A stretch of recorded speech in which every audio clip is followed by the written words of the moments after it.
السلام علیکم ورحمۃ اللہ تعالی وبرکاتہ۔ آج کی اس ویڈیو میں آپ کو یہ بتائیں گے کہ ہم لوگ آپس میں ایسی باتیں بولتے رہتے ہیں جس سے ہم ایمان سے خارج ہو جاتے ہیں، اسلام سے نکل جاتے ہیں اور ہمیں معلوم بھی نہیں ہوتا۔ اس زمانے میں جہالت کی وجہ سے کچھ مرد اور عورتیں اس قدر بے لگام ہے کہ جو ان کے منہ میں آتا ہے بول دیا کرتے ہیں۔ چنانچہ بعض کفر کے الفاظ بھی لوگوں کی زبانوں سے نکل جاتے ہیں اور لوگ کافر ہو جاتے ہیں، ان کا نکاح ٹوٹ جاتا ہے مگر انہیں خبر بھی نہیں ہوتی کہ وہ کافر ہو گئے اور ان کا نکاح ٹوٹ گیا۔ اس لیے ہم یہاں چند کفر کی بولیوں کا ذکر کرتے ہیں تاکہ لوگوں کو ان کفریات کا علم ہو جائے اور لوگ ان باتوں کو بولنے سے ہمیشہ روکے رہیں۔ تو آئیے دیکھتے ہیں وہ کون سی باتیں ہیں۔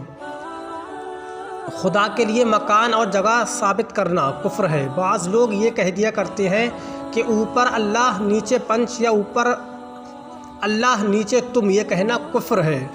کسی سے کہا گناہ نہ کرو ورنہ خدا جہنم میں ڈال دے گا، اس نے کہا میں جہنم سے نہیں ڈرتا، یا یہ کہہ دیا مجھے خدا کے عذاب کی کوئی پرواہ نہیں۔ یا ایک نے دوسرے سے کہا کہ کیا تو خدا سے نہیں ڈرتا، اس نے غصے میں کہہ دیا کہ میں خدا سے نہیں ڈرتا، یا یہ کہہ دیا کہ خدا کہاں ہے۔ یہ سب کفر کی بولیاں ہیں۔ کسی سے کہا کہ انشاءاللہ تم ان کام کو کرو گے تو اس نے کہہ دیا کہ او جی میں بغیر انشاءاللہ کے کروں گا، کافر ہو گیا۔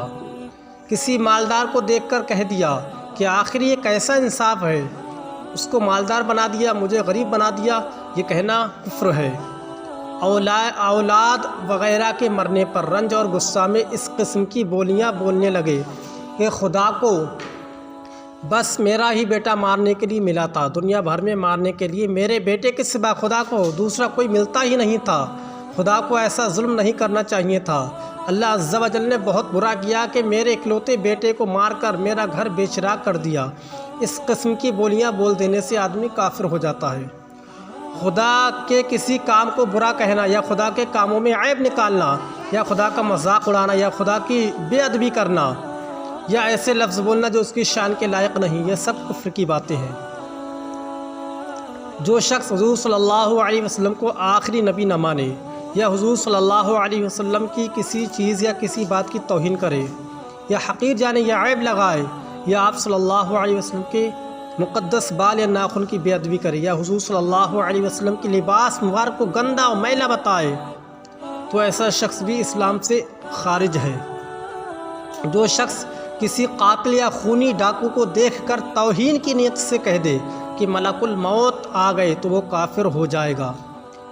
قرآن کی کسی آیت کا غلط پڑھنا، مثلا اس طریقے سے پڑھنا جیسے بعض داڑھی منڈے کہہ دیا کرتے ہیں کہ قرآن کی آیت پڑھی ان الصلاۃ تنہا اور معنی یہ بتاتے ہیں کہ نماز تنہا پڑھا کرو، ان باتوں کے بول دینے سے آدمی کافر ہو جائے گا۔